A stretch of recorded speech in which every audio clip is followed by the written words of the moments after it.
region or country on Instagram. To firstly, open up your Instagram and go to your profile and change your profile to a professional mode. To change it, go to settings and go to account and click on switch to professional account and click on continue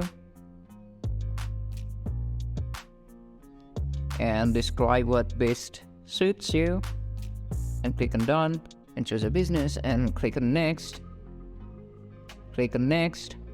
and from here change your business address and click on save, click on next, and this is how you change region on Instagram. And that's it. And if you find this tutorial helpful, do subscribe and don't forget to leave us a like and comment. Till then, I'll see you in the next tutorial. Thank you.